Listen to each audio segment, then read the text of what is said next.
శ్రీ విఘ్నేశ్వరాయ నమః. శివాయ గురవే నమః. శ్రీ రమణాయ నమః. ప్రియ భగవద్బంధువులారా,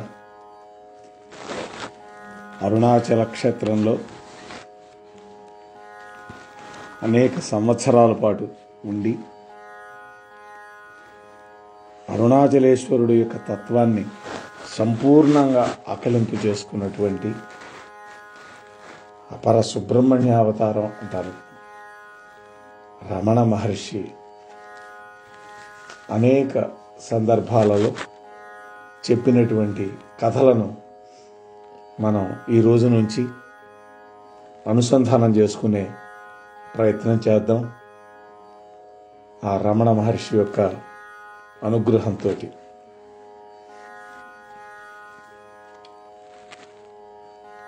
సాక్షాత్తు అన్నస్వరూపుడైనటువంటి రమణ భగవానుడు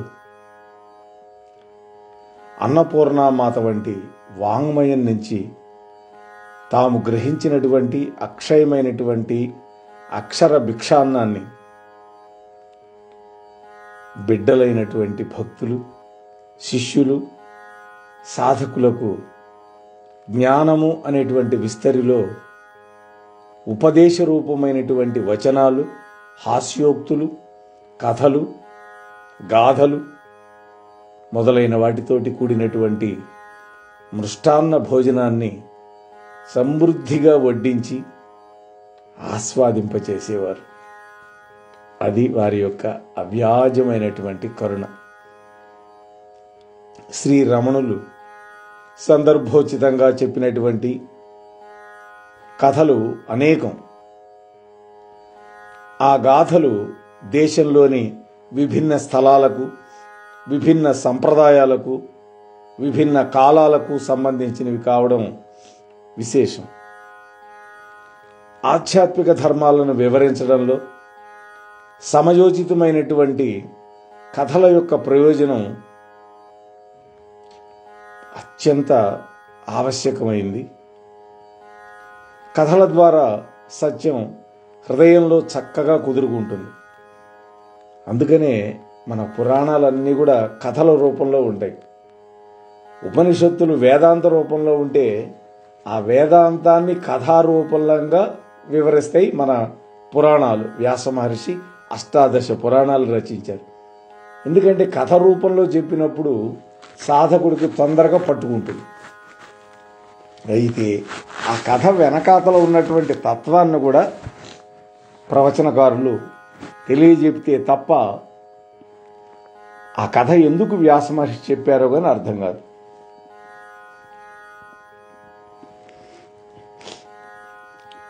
శ్రీరామకృష్ణ పరమహంస, వివేకానంద స్వామి మొదలైన మహానుభావులంతా కూడా తమ శిష్యులకు ఎన్నో కథలు చెప్పేవాళ్ళట. అలాగే శ్రీరామచంద్రుడు కూడా లక్ష్మణస్వామికి కథలు చెప్పినట్లుగా ఉత్తర రామాయణంలో కనపడుతుంది. అలాగే శ్రీరాములంతటి వారికి ఆత్మనిష్ట స్థిరం కావడం కోసం వాళ్ళ కులగురువు అయినటువంటి వశిష్ఠ మహర్షి వైవిధ్యభరితమైనటువంటి జ్ఞాన గాథలని యోగ వాసిష్టం అనేటువంటి గ్రంథంలో ఎన్నో వర్ణించారు. అసలు ఈ సృష్టియే శివపార్వతి సంవాద రూపమై ఉంటుంది. మహాభారతంలో అనుశాసన పర్వంలో ఉమామహేశ్వర సంవాదం అని ఒక పెద్ద ఘట్టమే ఉంది. కాబట్టి ఆ ఆది దంపతుల యొక్క అనాది అయినటువంటి నవరస భరితమైనటువంటి గాథా వాహినిగా చెప్పుకోవచ్చు మనం. రమణులు వచించినటువంటి కథల వైపుల్యం, వైవిధ్యం అంతా ఒక ఎత్తు అయితే వారి యొక్క కథా కథనం ఒక్కటే ఒక ఎత్తు. రసపోషణలో భగవానుడికి వారికి వారే సాటి. ఇది శ్రోతల యొక్క ఏకగ్రీవమైనటువంటి అభిప్రాయం. రసస్వరూపుడే తాను కదా, అందువల్ల పాత్ర స్వరూపంలో స్వామివారు లీనమైపోయి దానికి తగినటువంటి అభినయాన్ని కూడా మేళవించడం వల్ల సన్నివేశం రసవత్తరం అవుతుంది, శ్రోతలకు సజీవ సంఘటనగా సాక్షాత్కరిస్తుంది. ఒకసారి రామబాణానికి నేలకూలి తన భర్త అయినటువంటి వాలి శరీరం మీద పడి రోధించే తార యొక్క విలాప ఘట్టాన్ని వివరిస్తున్నారట స్వామి. ఆ సందర్భంలో భగవాన్ ఆ పాత్రలో లీనమైపోయినారు. తానే తార అనుకున్నాడు. తాను రోధించడం మొదలుపెట్టారు. అప్పుడు భక్తులు భగవాన్తో, భగవాన్ స్వయంగా మీరే తార అయినారే అంటే, అవును, నాకంటూ స్వంత వ్యక్తిత్వం ఏముంటుంది, ఎదురుగా ఏది ఉంటే అదే మనం అయిపోతాం కదా అంటూ అంతటి ఉద్విగ్న స్థితిలో కూడా జ్ఞాన స్వభావమైనటువంటి వ్యక్తిత్వ రాహిత్యాన్ని భగవానులు వెల్లడి చేశారు. అటువంటి రమణ మహర్షి చెప్పినటువంటి కథలని ఒక పుస్తకంగా సంకలనం చేసి రమణాశ్రమం వాళ్ళు ముద్రించారు. దానిని నేను చదివి ఆకలింపు చేసుకున్నటువంటి విషయాలను మీతో పంచుకుంటాను. మొట్టమొదటిగా శివగాథలు, అంటే శివ సంబంధమైనవి. కొండ అల్లుడు. స్వామివారు కొండకు అల్లుడేగా. కొండ అంటే ఎవరు? హిమవంతుడు. హిమవంతుడికి అల్లుడు కాబట్టి కొండ అల్లుడు. ఒకరోజు ఉదయాన స్వామివారు కూర్చొని ఉన్నారు. ఎదురుగా కొంతమంది భక్తులు ఉన్నారు. వాళ్ళలో ఒక భక్తుడు స్వామివారిని అడిగాడు, స్వామి, పార్వతికి ఉమాదేవి అనేటువంటి పేరు ఏ కారణం వల్ల వచ్చింది అని అడిగాడు. అప్పుడు భగవాన్ అక్కడున్న ఒక భక్తుడు వంక చూసి, తెలుగులో అరుణాచల పురాణం ఉంది కదా అన్నారు. స్వామి ఉన్నది లైబ్రరీలో, తీసుకొచ్చేదా అన్నాడు ఆయన. తీసుకురా అన్నా. వెంటనే ఆ వ్యక్తి వెళ్ళి ఆ లైబ్రరీలో ఉన్నటువంటి ఆ పుస్తకం తీసుకొచ్చి స్వామివారికి ఇచ్చాడు. అప్పుడు ఆ కథను రమణ మహర్షి ఇలా చెప్పారు. పరాశక్తి మొట్టమొదట దక్ష ప్రజాపతికి పుత్రికగా ఉద్భవించింది. అప్పుడు ఆ తల్లి పేరు సతీదేవి. ఆమె శివుడికి ఇల్లాలైంది. త్రిమూర్తులలో ఉత్తముడు మహాదేవుడైనటువంటి శంకరుని మీద అకారణ ద్వేషాన్ని పెంచుకున్నాడు దక్షుడు. ఎప్పుడో ఒకసారి సభ జరుగుతూ ఉంటే త్రిమూర్తులు ముగ్గురు కూర్చొని ఉన్నారు. దక్షుడు వెళ్ళినప్పుడు తన అల్లుడైనటువంటి శివుడు లేవలేదని ఆయన కోపం వచ్చింది. ఆయన అక్కడ అల్లుడి స్థానంలో లేడు, త్రిమూర్తుల యొక్క స్థానంలో ఉన్నాడు కాబట్టి లేవడం సభా మర్యాద కాదు కాబట్టి లేవలే ఆయన. బ్రహ్మ లేవలేదంటే బ్రహ్మ తన తండ్రి దక్షుడికి, విష్ణుమూర్తి బ్రహ్మనగన తండ్రి, వాళ్ళిద్దరు లేవకపోయినా ఆయన కోపం రాల. కానీ తన అల్లుడు శివుడు లేవకపోయేసరికి కోపం వచ్చింది. దాన్ని మనసులో పెట్టుకొని ఈశ్వరుడు లేకుండా యాగం చేయాలని సంకల్పం చేశాడు. దాన్ని నిరీశ్వర యాగం అంటారు. ఆ యాగానికి చాలామంది వెళుతుంటే ఆ కొండ మీదుగా హిమవత్ పర్వతం మీదుగా పార్వతీదేవి చూసి వాళ్ళని అడిగితే, నీకు తెలియదా మీ నాన్నగారు యాజ్ఞం చేస్తున్నారు అందుకని వెళుతున్నాం అంటే ఇవి కొంచెం చివుక్కుమంది. అప్పుడు పరమేశ్వరుడి దగ్గరికి వెళ్ళి మనం కూడా వెళదామని. అప్పుడు ఈశ్వరుడు చెప్పాడు ఒక మాట, ఓ సతీ, పిలవని పేరంటానికి వెళితే అవమానాల పాలవుతావు, వెళ్ళొద్దన్నాడు. కానీ పుట్టింటి మీద ఉండే మమకారంతో ఆ తల్లి శివుడి యొక్క ఆజ్ఞ పొంది తను ఒక్కతే వెళ్ళింది, భర్త లేకుండా. అక్కడికి వెళ్ళినటువంటి ఆ సతీదేవి అవమానం పాలైంది. ఆమె తండ్రి అయిన దక్షుడు అనేక విధాలుగా శివనింద చేశాడు. ఆ వాక్యాలు వినేసరికి ఆమె మనస్సు వికలమైపోయింది. తన జీవితమే దూషితమైపోయినట్లుగా నిర్ణయం చేసుకుంది ఆ తల్లి. వెంటనే యోగ మార్గంలో దేహత్యాగం చేసింది. తరువాత తనను గురించి ఘోరమైనటువంటి తపస్సు చేశారు పర్వతరాజు అయినటువంటి హిమవంతుడు, అలాగే ఆయన భార్య అయినటువంటి మేనాదేవి. వాళ్ళకి పుత్రికగా జన్మించింది. పర్వతరాజు పుత్రి కాబట్టి పార్వతి అయింది. చిన్ననాటి నుంచి తోటి వాళ్ళంతా కూడా బొమ్మలాటలు ఆడుతుంటే ఈ పార్వతీదేవి మాత్రం శివ సంబంధమైన పూజలు, లీలలు వీటితోటే కాలక్షేపం చేస్తూ ఉండేది. ఆ తల్లి భగవంతుడైనటువంటి శంభుని మీద అవ్యాజమైనటువంటి ప్రేమను పెంచుకుంది.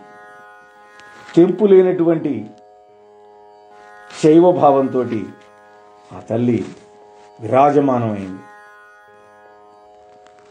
ఇక్కడ సతీ వియోగం వల్ల విరహతాపాన్ని తపస్సు చేత ఉపశమింపజేసుకోవడం కోసం లయకారుడైనటువంటి శంకరుడు హిమవత్ పర్వత ప్రాంతంలో గంగా జలపాత సమీపంలో ఉన్నటువంటి ఒక వనంలో దుష్కరమైనటువంటి తపస్సుని ప్రారంభించాడు. ఈ వార్త హిమవంతుడికి తెలిసింది. తన సీమలోనే శివుడు విరాజమానుడై ఉన్నాడని, తపస్సు చేస్తున్నాడని ఆనందపడి తన కూతురైనటువంటి ఆ హైమవతి, అంటే హిమవంతుడు కూతురు కాబట్టి హైమవతి, పర్వతరాజు పుత్రికి కాబట్టి పార్వతి అని మనం చెప్పుకున్నాం. ఆ పార్వతీదేవిని వెంట పెట్టుకొని శివుడి దగ్గరికి వెళ్ళాడు. దర్శనం చేసి నమస్కారం చేశాడు. హే భగవన్, ఈమె నా పుత్రిక, నీకు దాసి కావాలనుకుంటోంది. గుణరహితంగా ఉన్నటువంటి గణరహితంగా అంటే మీ దగ్గర ఎవరూ లేరు, పరివార రహితంగా ఉన్నటువంటి మీకు తపశ్చర్యలకు కావలసినటువంటి ద్రవ్యాలన్నీ మా అమ్మాయి సమకూరుస్తుంది. అలాగే మీరు ఏ పనులు చెబితే ఆ పనులు చక్కగా చేసి పెడుతుంది. అందువల్ల ఈమెకు మీ యొక్క సన్నిధిని అనుగ్రహించండి అని వినమ్రుడై ప్రార్థించాడు పర్వతరాజు. అది విన్నాడు శివుడు. పార్వతీదేవిని నఖశిఖ పర్యంతం పరిగించి చూశాడు. అంటే కింద దగ్గర నుంచి పైదాకా చూశాట శివుడు. ఓ లేమా, లేమా అంటే స్త్రీ అని. ఈ చిరుత వయస్సులో, ఈ చిన్న వయస్సులో నీకెందుకు వచ్చిన కష్టం ఇది? మీ నాన్నగారితో ఇంటికి వెళ్ళి సుఖంగా ఉండు అన్నాడు. పార్వతి అంగీకరించడం. అప్పుడు శంభుడు యుక్తియుక్తంగా ఒక మాట చెప్పాడు. ఓ బేలా, మేము ప్రకృతిని జయించి తపోనిష్టను అవలంబించాం. నీ కారణంగా ఇక్కడ ప్రకృతి సంబంధమైన దోషాలు ఉత్పన్నమవుతాయి. కనుక నువ్వు తిరిగి వెళ్ళుటే శ్రేయస్కరం అన్నా. కానీ శివభక్తి చేత పునీతమై పరిణితురాలైనటువంటి ఆ తల్లి సమయోచితమైనటువంటి సందర్భాలు తెలిసినది.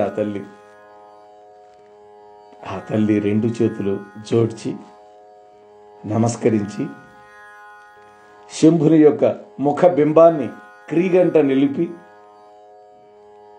స్వామి, తాము ప్రకృతిని జయించామన్నారు కదా, మరి తపస్సు చేయటం ఎందుకు? ఇంకా తపస్సే చేస్తే అది ప్రాకృతిక శక్తితోనే కదా.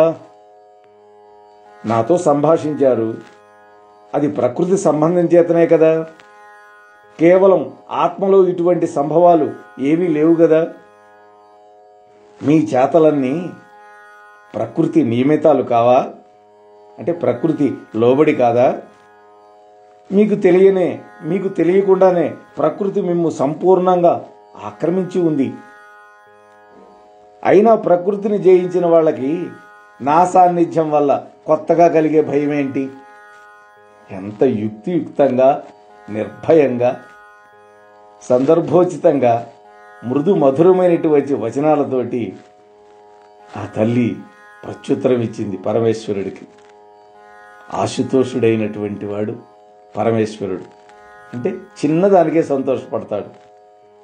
అప్పుడు ఆయన సంబోధన చూడండి, ఓ ఇంగితజ్ఞ అని. అంటే ఎలా మాట్లాడాలో తెలిసిన దానా, ఓ మధురవచని, మధురంగా మాట్లాడేటటువంటి దానా, నీ సమయస్ఫూర్తి అత్యంత ప్రశంసనీయం అని ఆ తల్లిని పొగిడాడు స్వామి. వెంటనే తన యొక్క సేవా సాన్నిధ్యాన్ని ప్రసాదించి హిమవంతుడిని తిరిగి వెళ్ళటానికి అనుమతించాడు. అప్పటి నుంచి ఆ గిరిరాజ కన్య శివ పరిచారిక అయింది ఆ తల్లి. ప్రతిరోజు కూడా పత్రాలు, పుష్పాలు, పండ్లు, నీళ్లు ఇవన్నీ కూడా ఆ భగవంతుడికి సమకూరుస్తున్నది. ఈ పనులు చేయటంలో ఆమెకు ఆకలి లేదు, దప్పిక లేదు. అదే భగవంతుడి యొక్క కైంకర్యంలో ఎవ్వరున్నా కూడా వాళ్ళకి అవన్నీ తెలియవు. ఎల్లప్పుడూ స్వామికి ఏమేమి సమకూర్చాలా, ఏమేమి సేవ చేయాలా అనే తపన తప్ప మరొకటి లేనే లేదు. అయితే ఆయనకేం కావాలి? ఆయన పూర్ణకాముడు కదా. ఈ తపశ్చర్య కేవలం ఒక నెపం. ఆయనకు కావాల్సినవి ఏవీ లేవు. ఆయన నిర్గుణుడు. అదొక వంక. తాను సుఖశాంతులతోటి ఊరక ఉంటేనే చాలు, లోకానికి మంగళకరం కదా. తన ఉనికి లోకాలకే ఉనికి. అంటే తానుంటేనే లోకాలు ఉంటాయి. తాను తృప్తి పొందితే సర్వ జగత్తుకి భోగ కారణం అవుతుంది. అయినప్పటికీ కూడా ఆ గిరీషుడు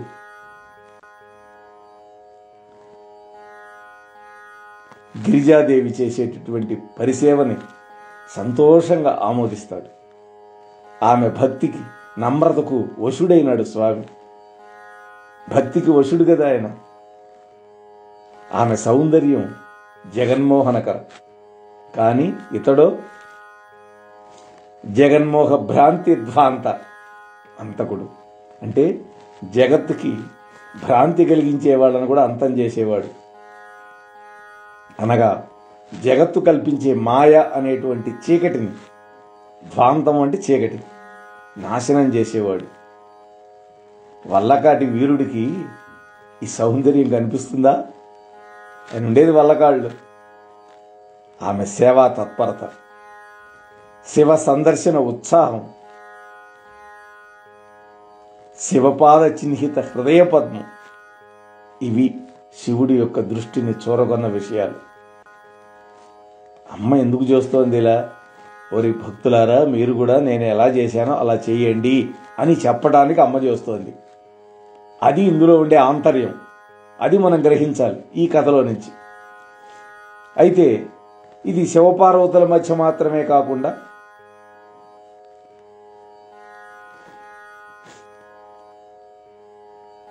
కేవలం ఈ కథ, ఈ సంఘటన, ఈ సన్నివేశం శివపార్వతుల మధ్య మాత్రమే పరిమితమైన కథా విశేషం కాదు. ఎందుకని? వాళ్ళిద్దరూ జగన్మాతా పితరులు ఒకటిగా సంధానపరచడమే ఇక్కడ విధి రచన. వాళ్ళిద్దరూ అనుసంధానం కావాలి, ప్రకృతి పురుషులు. అప్పుడు కదా లోకానికి కళ్యాణం. జగత పితరవు వందే పార్వతీ పరమేశ్వరం అని కాళిదాసు అన్నాడు కదా. అంటే జగన్మాతని, జగన్పితని, జగత్పితని ఒకటిగా సంధానపరచడమే ఆ బ్రహ్మదేవుడి యొక్క రచన. విధి అంటే బ్రహ్మ. కుమార సంభవం దాని యొక్క ఫలం. దాని మూలంగా తారకాసుర సంహారం, దానివల్ల లోక కళ్యాణం. ఇది పరమేశ్వరుడి యొక్క చివరి ఉద్దేశం. కారణం లేదే కార్యం ఘటిల్లదని ఆర్షవాక్యం, వేదవాక్యం. అది ఈ విధంగా సంభవించింది. ఇక్కడ ఈ హిమవత్ పర్వతంలో తపశ్చర్యలో శివుడు ఆయన పరిచర్యలో ఆ శైలజ నిశ్చల నిమగ్నులై ఉండగా అక్కడ స్వర్గసీమలో ఇంద్రాది దేవతలు సంక్షోభంలో పడి కొట్టుకుంటున్నారు. ఇంద్రియాలకు వశలైనటువంటి చిత్తాలు ఇంతే కదా. ఇంద్రుడు అంటే ఇంద్రియాలకు అధిపతి. వాళ్ళు ఇక ఉండబట్టలేకపోయారు. ఆ దేవతలు అందరూ కూడబలుక్కున్నారు. మన్మధుడిని లేనిపోని ధైర్యవచనాలతో ఉబ్బవేశారు. నువ్వు అంతటి వాడివి, ఇంతటి వాడివి, ఎంతోమంది ఋషులను కూడా బోల్తా కొట్టించావు, ఈ శివుడు ఒక లెక్క అన్నారు.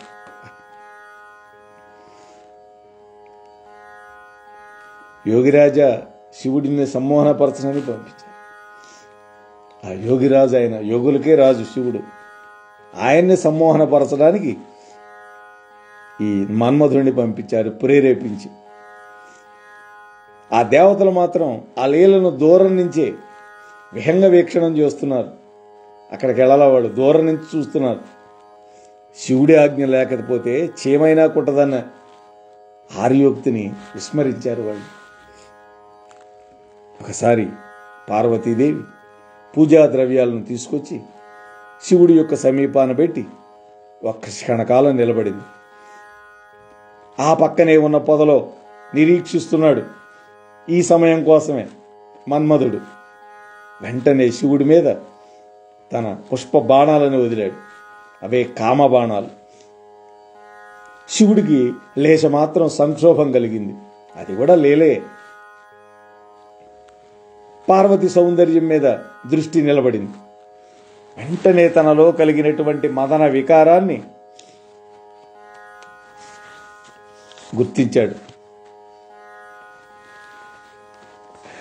ఆయన ఘటనాఘటన సమర్థుడు కదా ఈశ్వరుడు అంటే. ఆయన అపస్మారహరుడు గుర్తించాడు. త్రుటిలో మోహనాశకమైనటువంటి త్రినేత్ర జ్వాలతో ఆ మదనుణ్ణి కాల్చి బూడిచ్చేశాడు.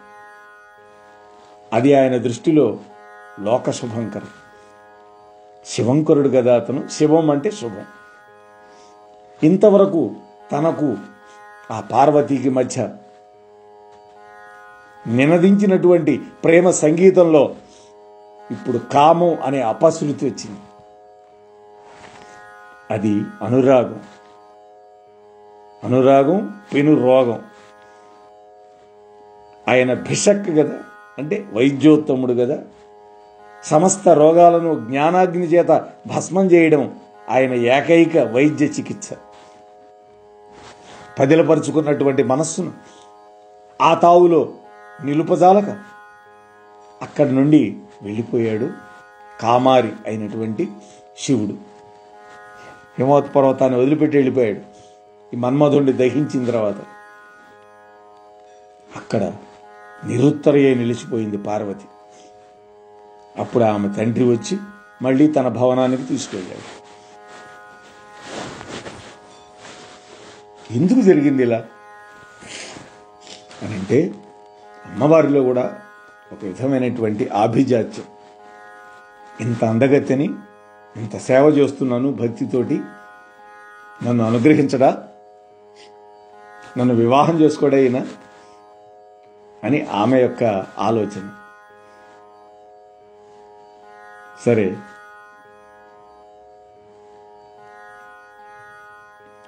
పార్వతి తాను కూడా దుఃఖించింది. అరే, నా వల్ల స్వామివారికి తపస్సు భంగమైంది, మన్మధుడు భస్మం అయిపోయినాడు. ఆమె పవిత్ర చిత్తానికి ఇందులో ఒక పాఠం స్ఫురించింది. దేహ సౌందర్యం శివుడికి ప్రీతి కలిగించదు. ఇది గుర్తుపెట్టుకోవాలి. భక్తి జ్ఞాన వైరాగ్యాలకు అతడు వశుడవుతాడు. ఇలా నిశ్చయించుకుంది. ఆమె తల్లిదండ్రుల అనుమతి తీసుకొని ఒక తీవ్రమైనటువంటి తపశ్చర్యకు పూనుకుంది. శివయోగమే ఆమె లక్ష్యం. దానికి ఉపాయం కూడా శివయోగమే, అంటే తపస్సే. గృహ పరిత్యాగానికి కూడా ఆమె సమగట్టింది. ఇంటిని విడిచిపెట్టింది. తల్లి తల్లడిల్లిపోయింది. ఊ మా అన్నది అప్పుడు ఆమె. అంటే ఊ అంటే మానుకో, మా అంటే వద్దు అని, అంటే వారింపబడింది అని. దేని నుంచి వారింపబడింది? తపశ్చర్య నుంచి వారించడానికి ప్రయత్నం చేసింది ఆ తల్లి. సరే, తల్లిదండ్రులకి ప్రేమ ఉంటుంది తమ బిడ్డల మీద. తపస్సు అంటే ఎంతో కఠినమైనటువంటి పరిశ్రమ ఉంటుంది. దాంట్లో దేహాన్ని తప్పింపజేయాలి, మనస్సు ఇంద్రియాల నిగ్రహం ఎంతో ఉంటుంది. ఉష్ణానికి తట్టుకోవాలి, శీతలత్వానికి తట్టుకోవాలి. ఆ అమ్మాయి అసూర్యం పస్య కదా, ఆ తల్లి సుకుమారురాలు. అందుకని తన బిడ్డ కందిపోతుందేమోనని ఆ తల్లి బాధ, అందుకని వద్దన్నది. అందుకని ఉమా అనేటువంటి పేరు పార్వతీదేవికి ఒక నామధేయమై ప్రసిద్ధమైపోయింది. పేరైతే సంపాదించుకుంది ఉమా అని, కానీ ఆ తల్లి పార్వతీదేవి తన సంకల్పాన్ని సడలించుకోలేదు. ఆమె సాక్షాత్తు గంగాదేవి ఆవిర్భవించినటువంటి ఆ హిమవత్ పర్వతాన్ని, ఆ పుణ్యభూమిని తన తపోభూమిగా చేసుకుంది. పంచాగ్ని మధ్యలో తపస్సు మొదలుపెట్టింది. అంటే 4 దిక్కుల్లో మంట, ఆకాశంలో భగభగ మండే మధ్యాహ్నపు సూర్యుడు. చూడండి, అది పంచాగ్ని మధ్యం. గడ్డగడ్డించే హిమజలాలతో గొంతు దాకా నీటిలో నిలబడి తపస్సు చేసింది. కొన్నాళ్ళైతే కనీసం ఎండి రాలిపోయినటువంటి ఆకులను కూడా ఆహారంగా తీసుకోలేదుట. అది చూసినటువంటి అక్కడ మునిగణం అంతా కూడా ఆమెను అపర్ణ అన్నారు. అంటే పర్ణము అంటే ఆకు, అపర్ణ అంటే ఆకులు కూడా తినకుండా తపస్సు చేసింది. కాబట్టి ఆ తల్లిని అపర్ణాదేవిగా అక్కడ ఉండే మునీశ్వరులు అందరూ కూడా కీర్తించారు. శివుడు ఆమె దీక్షను పరీక్షింపదలుచుకున్నాడు. భక్తులకు ఎప్పుడూ భగవంతుడు పరీక్ష పెడతాడు. వెంటనే ఆయన కొంటి బ్రహ్మచారిగా ఆమె దగ్గరకు వచ్చాడు. తపస్సు మానుకొని సుఖపడమని బోధించాడు. ఎంత చెప్పినా వినలా. అప్పుడు చివరికి తన నింద తనే చేసుకున్నాడు. తను తానే తిట్టుకోవడం మొదలుపెట్టాడు. అంటే శివనింద. ఆ మాయా బ్రహ్మచారిని దండించలేక, ఆ శివదూషణ సహించలేక పార్వతీదేవి ఆ ప్రదేశం నుంచి తొలగిపోయింది. ఇది మనం గుర్తుపెట్టుకోవాలి. ఎవడైనా శివనింద చేస్తే చేతైతే నిరోధించాలి. మనకి చేత కాకపోతే ఆ ప్రదేశాన్ని విడిచిపెట్టి వెళ్ళిపోవాలి. అప్పుడు ఆ తల్లి చెలికెత్తెను పిలిచింది. జయ విజయ ఆ చెలికెత్తెలు. ఈ బ్రహ్మచారిని శీఘ్రమే సాగనంపండి అని ఆదేశించి, అప్పుడు ప్రసన్నుడైనాడు శంకరుడు. తన యొక్క నిజరూపాన్ని ప్రకటించాడు.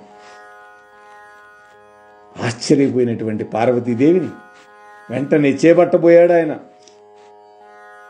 ఆమె ఒప్పుకోల. మీరు వెంటనే మా తండ్రిని సంప్రదించి యథావిధిగా నన్ను వివాహం చేసుకోండి అంది ఆ తల్లి. ఇది ఇవాళ అమ్మాయిలందరూ గమనించాలి. తల్లిదండ్రుల యొక్క అనుమతితోటి, వాళ్ళ యొక్క ఆశీస్సులతోటి చేసుకున్నటువంటి పెళ్లి కలకాలం నిలబడుతుంది.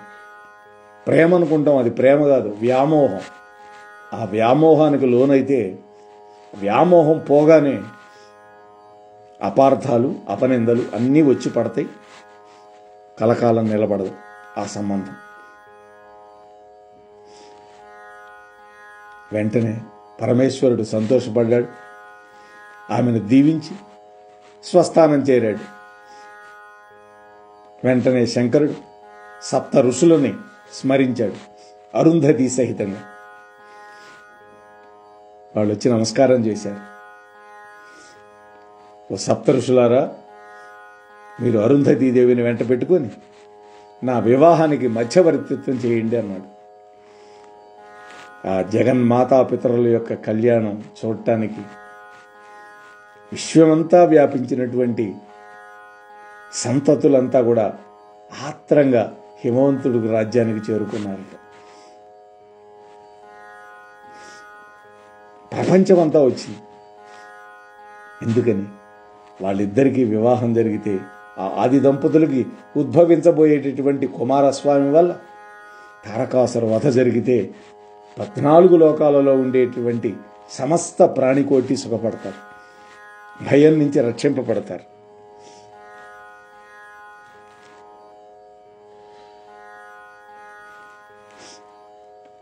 ఆ మంచు పర్వతాల నిండా కూడా భక్తజనం వర్షంలాగా ముంచెత్తారు. ఆ పార్వతి కళ్యాణవరుడైనటువంటి భక్తవ శంకరుడు హిమవంతుడికి ఇంకా ఇతర భక్తులకు కళ్యాణ సుందరుడై కనువిందు చేశాడు. అయితే బాహ్య సౌందర్య ఆడంబర మోహచిత్తులైనటువంటి మేనాదేవి ఉందే, ఆమెతో పాటు ఉండేటువంటి వాళ్ళ పరివారం ఆ సుందర రూపుడే గంగిరెద్దు మేడవాడుగా శ్మశాన భూత ప్రేతగణాది పటాటోప దర్శనంతో గుండెలు జలధరింపజేశాడు. అటువంటి దర్శనం ఇచ్చాడు. కళ్యాణము అంటే పార్వతీ పరమేశ్వరుదే అన్నట్టు సంభవించింది. ఇతర దేవతా వివాహాలేవి పురాణాలలో ఇంత వైభవోపేతంగా వర్ణించబడనే లేదు. వివాహ సమయంలో వరుడు యొక్క ప్రవర చతుస్సాగర పర్యంతం గోబ్రాహ్మణేభ్య శుభం భవతు అని మనం పెళ్ళిళ్ళప్పుడు చెబుతారు. అంటే ఎవరి యొక్క ముది మనవరాలు, ఎవరి యొక్క మనవరాలు, ఎవరి యొక్క పుత్రిక, వాళ్ళ గోత్రం ఏంటి, ఇవన్నీ చెప్పేదే ప్రవర. ఆ సమయం వచ్చింది. ఆ తంతు చేస్తున్నటువంటి చతుర్ముఖ బ్రహ్మ మౌనం వహించాడు. దేవతలతో సహా ఆహుతులంతా కూడా ఒకళ్ళ మొహోళ్ళు చూసుకుంటున్నారు. అప్పుడు నారదుడు చొరవ చేసుకొని, శివుడి గురించే తెలియని వారు ఆయన ప్రవరను ఎలా ఊహించగలరయ్యా? ఎవడి నుండి ఈ సమస్తము ఉద్భవించిందో ఈ చరాచర జగత్తు, అతడు అజుడు, అంటే జన్మ లేనటువంటి వాడు, స్వయంభువుడు, స్వతంత్రంగా అవతరించగలిగినటువంటి వాడు, ఈశ్వరుడు అయినటువంటి అతడు నిరీశ్వరుడు, తనకు మరొక కర్త లేనటువంటి వాడు. తన నమ్రచేత భక్త పరాధీనత చేత మన మధ్య సంచరించడానికి దిగి వచ్చిన ప్రభువు ఆయన. అటువంటి వరుడే ప్రవరుడు అని, అంటే ప్రకృష్టమైనటువంటి వరుడు ప్రవరుడు అంటే అని నారదుడు చెప్పగానే ఆ వివాహ తంతు బ్రహ్మదేవుడు ముగించాడు. కానీ వరప్రవర విషయంలో హిమవంతుడికి శంక పూర్తిగా తొలగిపోల. బిదిమిక్కిలి మేనకాదేవికి పోల. మేనాదేవి తన అల్లుడి యొక్క వంశం కులగోత్రాలు ఏమిటో తెలియలే. అప్పుడు శంకా నివృత్తి చేసే ఘనుడే కరవయ్యాడు. అక్కడ ఎవరు చెప్పగలుగుతారో? ఆది పురుషుడైన శివపార్వతుల యొక్క కైలాసవాసం, శివానందం పండుతున్నది. ఒకనాడు గౌరీదేవి వినోదార్థం శంకరుడి యొక్క వెనక చేరి తామరలు కూడా తిరస్కరించేటటువంటి తన మృదువైనటువంటి చేతులతోటి ఆ శివుడి యొక్క 2 కళ్ళు మూసింది. ఆయన 2 కళ్ళు ఎవరు? ఒక కన్ను సూర్యుడు, కుడి కన్ను సూర్యుడు, ఎడమ కన్ను చంద్రుడు. ఆ సూర్య చంద్ర రూప నేత్రాలు ఎప్పుడైతే మూతబడ్డాయో లోకమంతా కూడా అంధకార బంధురమైపోయింది. ఆ సంక్షోభాన్ని నివారించడానికి శివుడు తన నిటలాక్షాన్ని తెరిచి వెలుగు నింపాడు. 3వ కన్ను తెరిచాడు. జరిగిన అపరాధానికి పార్వతి సిగ్గుపడింది. శివుడు అప్పుడు అన్నాడు, దేవి, నీ వినోదం లోకానికి ప్రమాదకరమైంది. నష్టం కలిగింది ఎవరికి అనుకుంటున్నావు? మన బిడ్డలకే కదా. ఎందుకని జగత పితరవు వందే అన్నారు కదా. మన ఇద్దరమే కదా ఆది దంపతులు, మన బిడ్డలే కదా ఈ దేవతలు, మనుష్యులు, సమస్త ప్రాణికోటి. అని మెల్లగా మందలిచ్చాట స్వామి. స్వామి అవ్యాజ కరుణామూర్తి మెల్లగా మందలించాడు. మాతృహృదయం తల్లడిల్లిపోయింది. ఆమె ముజ్జగని అంటే 3 లోకాలకి తల్లి. అగజ అంటే కొండ నుంచి పుట్టింది. వెంటనే తన తప్పు తెలుసుకొని ప్రాయశ్చిత్తం కోసం తపస్సు చేయడానికి పరమేశ్వరుని అనుమతి వేడుకుంది. అప్పుడు పశ్చాత్తాపమే తపస్సు అని శివుడు ఎంతో నచ్చజెప్పాడు. కానీ ఆ తల్లి వినలేదు. ఆ గౌరీదేవి కైలాసం నుండి బయలుదేరింది. సరాసరి కాశీక్షేత్రం చేరుకుంది. అక్కడ వర్షాభావం చేత కరువు కాటకాలతో కటకటలాడిపోతోంది ఆ పవిత్ర నగరం. అక్కడ ఉండేటటువంటి ప్రజల యొక్క ఆకలి బాధను తీర్చడానికి ఆ తల్లి సమకట్టింది. ఒక అన్నసత్రాన్ని పెట్టింది. అక్షయ పాత్ర తన హృదయాన్ని చేబూనింది. అడిగిన వారికి బువ్వ పెడతం మొదలుపెట్టింది. అడగని వాళ్ళదే పాపం. అన్నకోశాన్ని పూరించే తల్లి అయి అన్నపూరిణి అనేటువంటి పేరుతోటి ప్రసిద్ధి చెందింది. అదే అన్నపూర్ణ. ఆమె కీర్తిని విన్నటువంటి కాశీరాజు ధాన్యం అప్పుగా దెమ్మని అనుచరులను ఆమె దగ్గరికి పంపించాడు. అప్పుడు ఆమె అన్నది, పక్వాన్నం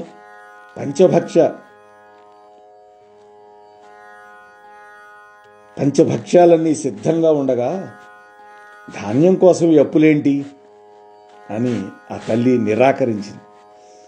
కానీ రాజు సామాన్యుడిలాగా అన్నపూర్ణ సత్రం దగ్గరికి వచ్చి ఆ మాత చేతి ప్రసాదాన్ని భుజించి అప్పుడు ఆయనకి బుద్ధి వికసించింది. ఆమె యొక్క తేజో విశేషాన్ని చూసి ఆ తల్లి యొక్క దివ్య చరణాల మీద పడి మరీ పరిపరి విధాలుగా స్తోత్రం చేశాడు. ఆమె శాశ్వత నివాసానికై వేడుకున్నాడు. అక్కడ అన్నదాత్రి ప్రసన్నమైంది.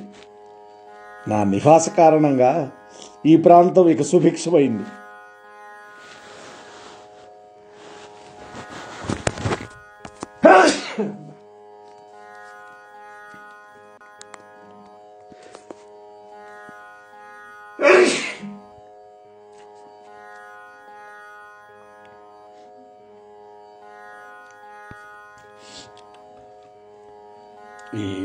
ఈ జలుబు వల్ల కొంచెం అసౌకర్యం కలిగినందుకు భక్తులు నన్ను మన్నింతురుగాక.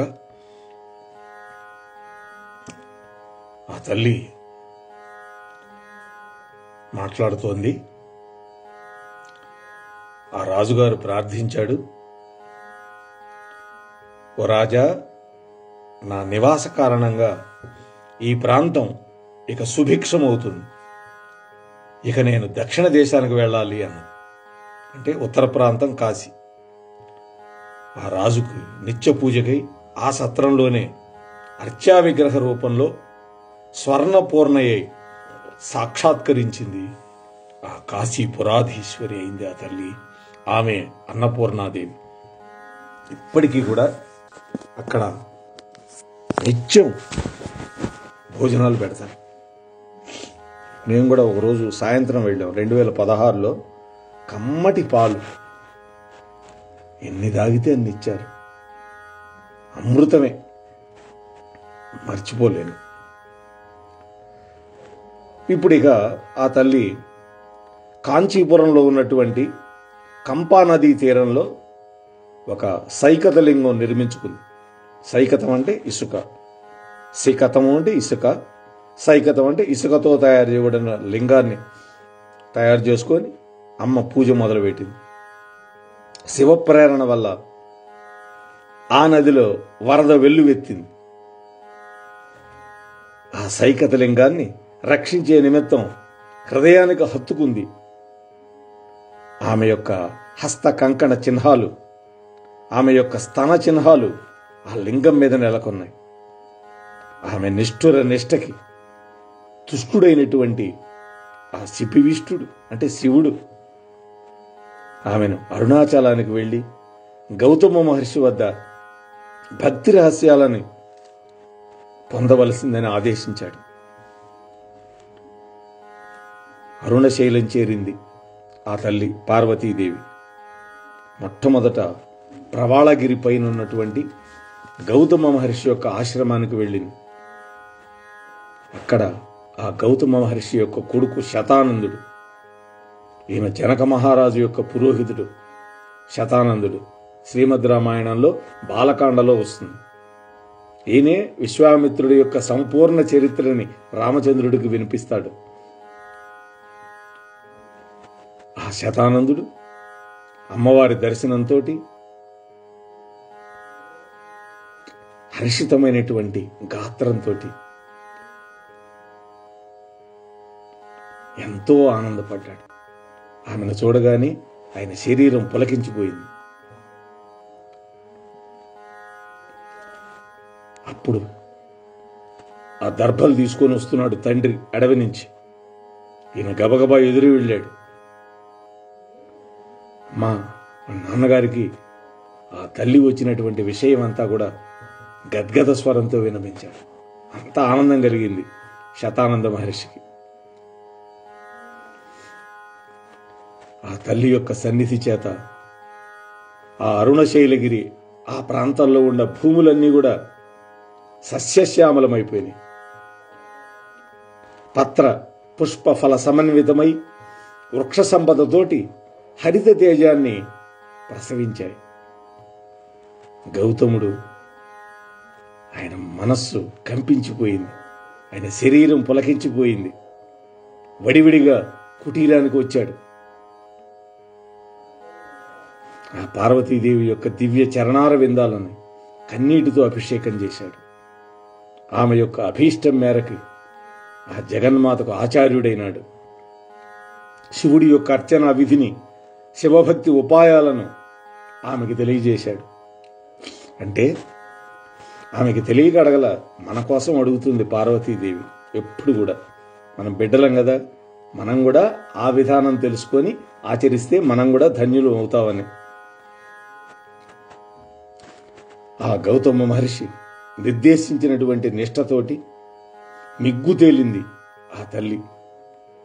అప్పుడు పశుపతి ఆ శివుడు ప్రత్యక్షమైనాడు.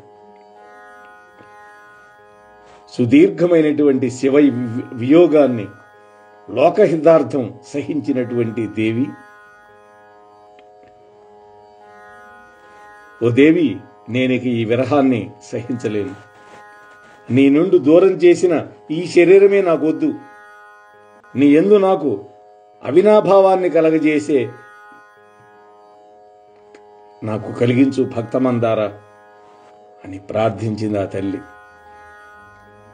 చూసారా ఆ తల్లి యొక్క అవ్యాజమైనటువంటి భక్తి పరపతి. అంటే ఎంతో కాలం ఆమె భర్త యొక్క వియోగాన్ని సహించింది.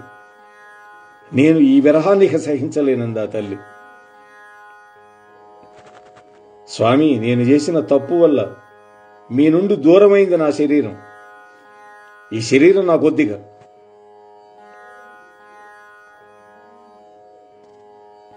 కాబట్టి నాకు అటువంటి స్థితి కావాలి. అంటే నీకు నాకు భేదం లేనటువంటి స్థితి, అభేదమైనటువంటి స్థితి.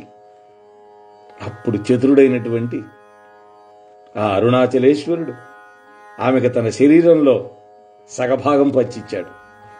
అప్పటి నుంచి స్వామి అర్ధనారీశ్వరుడైనాడు. పార్వతీదేవి యొక్క తపస్సు శుభంకరంగా, లోక శుభంకరంగా సంపూర్ణమైంది. తన కూతురిని అనుగ్రహించినటువంటి ఆ పర్వతరూప అరుణాచలుడే తన అల్లుడు అని హిమవంతుడికి తెలియవచ్చింది. తాను పర్వతమే, తన జామాత కూడా అల్లుడే. అంటే అరుణాచలేశ్వరుడు, అరుణాచలుడు. అరుణాచలం కొండ సాక్షాత్తు శివుడే. కాబట్టి తన జాతికి చెందినవాడే అని గ్రహించి ముచ్చటపడిపోయినట్ట కొండలరాజు. ఇది ఎంత అద్భుతమైనటువంటి భావన. రేపు ఉమామహేశ్వరుల యొక్క కలహం, దీన్ని తమిళంలో తిరువూడల్ అంటారు. ఆ కథ రేపటి రోజు భగవాన్ రమణుల యొక్క అరుణాచలేశ్వరుడి యొక్క కృపతోటి మీతో పంచుకునే ప్రయత్నం చేస్తాను. అంతవరకు స్వస్తి. మోహనవాణి తెలుగు పోడ్కాస్ట్ ఛానల్ని లైక్, షేర్, సబ్స్క్రైబ్ చేయండి. ప్రక్కనున్న గంటను మ్రోగించండి.